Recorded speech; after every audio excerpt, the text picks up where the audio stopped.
Assalamualaikum warahmatullahi wabarakatuh. Saya Muhammad Fajri Farhani.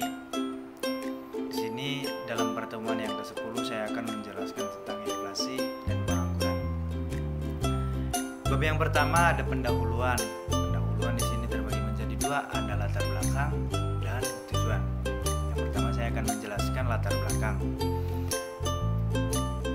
Membahas tentang inflasi dan pengangguran yang melatar belakanginya yakni bergantung pada berbagai ciri pasar tenaga kerja seperti peraturan upah minimum, terus ada kekuasaan pasar serikat pekerja, peranan upah efisiensinya, dan seberapa efisiensinya. Nah, oleh sebab itu pada jangka panjang inflasi dan pengangguran secara garis besar bukanlah dua masalah yang sering berkaitan. Jadi nanti teman-teman bisa dibaca ya di samping video, nanti akan keluar PowerPoint-nya. Terus ada pun yang kedua yakni tujuan. Tujuan dalam pembahasan tugas ini yakni adalah ingin mengetahui tentang konsep dan pengaruh inflasi dan stagflasi serta hubungan tingkat dan pengangguran, seperti itu. Jadi tujuannya seperti itu ya.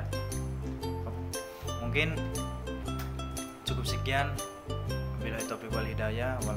Wassalamualaikum warahmatullahi taala wabarakatuh. Pengertian inflasi.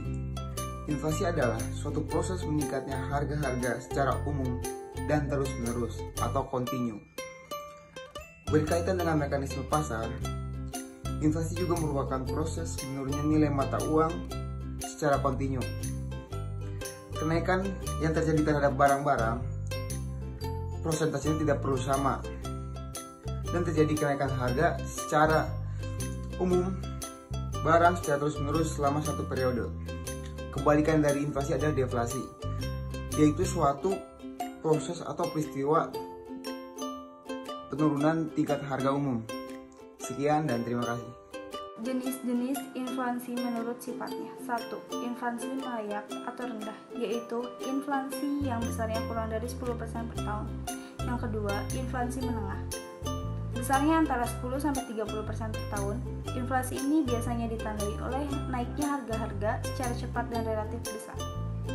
Yang ketiga, inflasi berat, yaitu inflasi yang besarnya antara 30-100% per tahun. Dalam kondisi ini, harga-harga secara umum naik. Yang keempat, inflasi sangat tinggi, yaitu inflasi yang ditandai oleh naiknya harga secara drastis sehingga mencapai 4 digit di atas 100%. Tentang jenis-jenis inflasi berdasarkan sebabnya. Jenis-jenis inflasi berdasarkan sebabnya terdiri dari dua bagian. Yang pertama, demand pull inflation dan cost push inflation. Demand pull inflation yaitu inflasi yang terjadi karena permintaan barang atau jasa yang lebih tinggi dari yang bisa dipenuhi oleh produsen. Sedangkan cost push inflation yaitu inflasi yang terjadi karena kenaikan biaya produksi sehingga harga penawaran barang naik. Inflasi berdasarkan asalnya ada dua, yaitu domestic inflation dan imported inflation. Domestic inflation adalah inflasi yang disebabkan oleh kesalahan pengolahan perekonomian dalam negeri yang disebabkan pelaku ekonomi. Dan imported inflation adalah inflasi yang disebabkan oleh kenaikan harga barang di luar negeri yang menyebabkan harga barang tersebut menjadi naik dalam negeri. Definisi inflasi merayap dan hiperinflasi. Inflasi merayap adalah proses kenaikan harga-harga yang tingkatnya tidak melebihi 2 atau 3% dalam setahun. Contohnya, negara Malaysia dan Singapura. Negara-negara tersebut adalah dua dari negara-negara yang tingkat inflasinya digolongkan merayap. Hiperinflasi adalah proses kenaikan harga-harga yang sangat cepat yang menyebabkan tingkat harga menjadi 2 atau beberapa kali lipat dalam masa yang singkat. Contohnya negara Indonesia. Dampak negatif dari inflasi. Yang pertama, kreditur. Kreditur merupakan lembaga atau organisasi yang mempunyai satu atau lebih tagihan kepada pihak kedua atas pinjaman berupa properti atau layanan jasa yang telah diberikannya. Mengapa inflasi mempunyai dampak negatif bagi kreditur? Karena uang yang diterimanya lebih kecil dibandingkan dengan apa yang telah ia pinjamkan sebelum terjadinya inflasi. Yang kedua, orang-orang yang mempunyai pendapatan yang tetap seperti pegawai swasta, PNS, ataupun polisi. Mengapa orang-orang yang mempunyai pendapatan tetap terkena dampak negatif dari inflasi? Karena harga-harga semakin naik, sedangkan gaji atau pendapatannya tidak ikut naik atau tidak seimbang. Oleh karena itu dapat menyebabkan menurunnya tingkat kesejahteraan rakyat. Yang ketiga, perekonomian nasional meliputi memburuknya distribusi pendapatan. Inflasi akan menguntungkan bagi seseorang yang mempunyai pendapatan lebih tinggi dibandingkan dengan laju inflasinya. Akan tetapi jumlahnya lebih kecil dibandingkan dengan orang-orang yang merasa terugikan dengan adanya inflasi. Oleh karena itu menyebabkan pola pendapatan tidak seimbang atau berat sebelah. Yang kedua, terganggunya stabilitas ekonomi. Hal ini terjadi karena sewaktu inflasi yang terus-menerus membuat harga semakin naik. Oleh karena itu, banyak konsumen yang belanja secara besar-besaran membuat permintaan meningkat. Tapi di sisi lain, produsen menurunkan penawarannya agar mendapatkan untung yang banyak. Oleh karena itu, dapat disimpulkan bahwa permintaan meningkat dan penawaran menurun dapat mempercepat laju inflasi. Yang akan mendapatkan dampak positif dari inflasi adalah debitur. Dikarenakan debitur akan mendapatkan keuntungan karena uang yang akan dikembalikan tentu mempunyai nilai lebih rendah dibanding saat meminjam.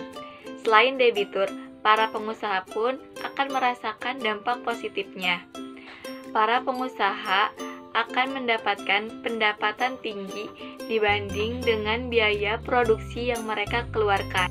Assalamualaikum warahmatullahi wabarakatuh. Saya akan menjelaskan tentang inflasi dan perkembangan ekonomi. Inflasi yang terlalu rendah, bahkan berada di level terendah, akan menekan pertumbuhan ekonomi. Dan inflasi yang terlalu tinggi juga membuat daya beli masyarakat menurun, mengakibatkan roda perekonomian tidak berjalan. Assalamualaikum warahmatullahi wabarakatuh. Saya Runi Nur Aziza.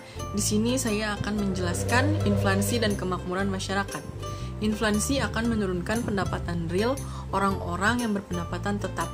Pada umumnya, kenaikan upah tidaklah secepat kenaikan harga-harga, maka inflasi akan menurunkan upah real individu yang berpendapatan tetap.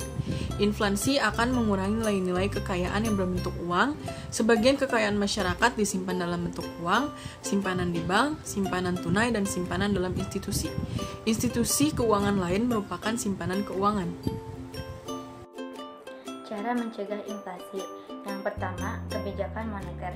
Segala bentuk kebijakan yang diambil pemerintah di bidang moneter disebut dengan kebijakan moneter. Di dalam kebijakan moneter ini dibagi menjadi beberapa hal, yaitu yang pertama, kebijakan penetapan persediaan kas. Hal ini dapat diambil bank sentral untuk mengurangi uang beredar. Yang kedua, kebijakan diskonto. Bank sentral dapat menetapkan kebijakan diskonto dengan cara meningkatkan nilai suku bunga. Yang ketiga, kebijakan operasi pasar. Dengan cara ini, bank dapat menekan pengeluaran uang yang beredar dengan cara menjual surat-surat yang berharga. B. Kebijakan fiskal. Untuk memengaruhi penerimaan dan pengelolaan pemerintah bisa dilakukan dengan kebijakan fiskal, dengan menghemat pengeluaran pemerintah dengan cara menekan inflasi dengan mengurangi pengeluaran, dan menaikkan tarif pajak untuk rumah tangga dan perusahaan akan mengurangi tingkat konsumsi. C. Kebijakan yang berkaitan dengan output. Kenaikan jumlah output bisa dicapai dengan kebijaksanaan penurunan biaya masuk sehingga impor cenderung meningkat. D. Kebijakan penentuan harga dan indexing. Kebijakan ini dilakukan dengan penentuan harga serta didasarkan pada indeks harga tertentu untuk gaji ataupun upah gaji atau upah secara real tetap.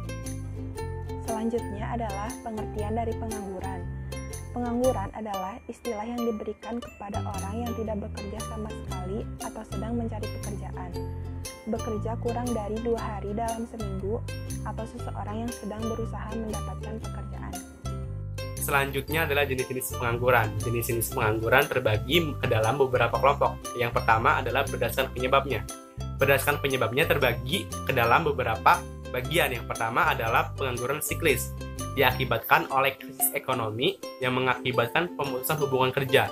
Yang kedua, pengangguran struktural, diakibatkan perubahan struktur ekonomi suatu negara. Yang ketiga, pengangguran teknologi, terjadi akibat kemajuan teknologi sehingga biasanya tenaga manusia tergantikan oleh robot atau mesin. Yang terakhir, pengangguran musiman, yaitu pengangguran yang terjadi akibat pergantian atau perubahan musim. Terima kasih. Assalamualaikum warahmatullahi wabarakatuh. Saya Raffi Agam Setiadi dari kelompok 3 Ekonomi Makro akan menjelaskan tentang pengangguran berdasarkan cirinya. Pengangguran terbagi menjadi 4 ciri. Ciri yang pertama yaitu pengangguran terbuka. Pengangguran terbuka tercipta akibat tingkat pertumbuhan tenaga kerja yang semakin tinggi dibanding jumlah kesempatan kerja, sehingga banyak tenaga kerja yang tidak memperoleh pekerjaan. Menurut Badan Pusat Statistik, pengangguran terbuka adalah penduduk yang telah masuk dalam angkatan kerja tetapi tidak memiliki pekerjaan. Yang kedua ada pengangguran tersembunyi. Pengangguran tersembunyi merupakan tenaga kerja yang bekerja pada perusahaan yang mempekerjakan terlalu banyak pegawai, sehingga apabila sejumlah besar dari mereka berpindah sektor pekerjaan, hasil sektor pekerjaan yang ditinggalkan tidak akan berkurang karena jumlah pekerja melebihi jumlah tenaga kerja yang diperlukan. Sebagai contoh, dalam pembuatan sebuah boneka dibutuhkan 2 orang pekerja, tetapi si pemilik perusahaan menjadikan saudaranya sebagai pekerja tambahan. Dengan demikian, saudara si pemilik perusahaan tersebut tidak perlu bekerja secara maksimal karena 2 orang pekerja saja sudah cukup untuk memproduksi boneka. Nah, saudara si pemilik perusahaan tersebut adalah pengangguran tersembunyi karena pekerjaan tersebut sebenarnya bisa selesai hanya dengan dilakukan oleh 2 orang. Selanjutnya yang ketiga ada pengangguran musiman. Pengangguran musiman adalah keadaan pengangguran pada masa-masa tertentu dalam 1 tahun yang terjadi akibat perubahan musim atau permintaan tenaga kerja secara berkala. Pengangguran ini biasanya terjadi di sektor pertanian. Ada saatnya di mana petani menganggur di musim kering. Setelah panen, sebagian petani atau tenaga kerja yang biasa bekerja pada sektor pertanian akan menganggur sambil menunggu masa tanam. Dan yang terakhir ada setengah menganggur. Setengah menganggur adalah keadaan di mana tenaga kerja yang bekerja, tetapi bila diukur dari sudut jam kerja, pendapatan, produktivitas, dan jenis pekerjaannya tidak optimal atau terlalu rendah. Pengangguran yang sebenarnya memiliki pekerjaan, namun bekerja dengan jam kerja di bawah dari jam kerja normal. Jam kerja normal yang pada umumnya berjumlah 35 jam dalam seminggu. Sekian presentasi tentang pengangguran berdasarkan cirinya dari saya. Terima kasih. Assalamualaikum warahmatullahi wabarakatuh. Jadi saya akan menjelaskan bagian E, yaitu tujuan kebijakan pemerintah. Tujuan kebijakan pemerintah dibagi menjadi 2 bagian. Yang pertama, tujuan bersifat ekonomi. Tujuan ini bertujuan untuk mengatasi pengangguran didasarkan kepada pertimbangan-pertimbangan ekonomi. Dalam hal ini terbagi menjadi 3 bagian. Yang pertama, menyediakan lowongan pekerjaan. Digunakan untuk usaha mengurangi pengangguran dikarenakan setiap tahunnya bertambah jumlah penduduk. Yang kedua, meningkatkan taraf kemakmuran rakyat. Digunakan untuk menambahkan pendapatan nasional dan tingkat kemakmuran rakyat. Yang ketiga, memperbaiki pembagian pendapatan. Digunakan untuk menyeimbangkan antara pendapatan kemasyarakatan. Perkenalkan, nama saya menjelaskan tentang tujuan bersifat sosial dan politik. Tujuan bersifat sosial dan politik adalah adanya tujuan yang bersifat sosial dan politik, usaha-usaha yang mengatasi masalah ekonomi dan tidak dapat dicapai dengan mudah. Ada juga contoh dari tujuan sosial dan politik dibagi menjadi 3, yaitu meningkatkan kemakmuran dan kestabilan keluarga, menghindari masalah kejahatan,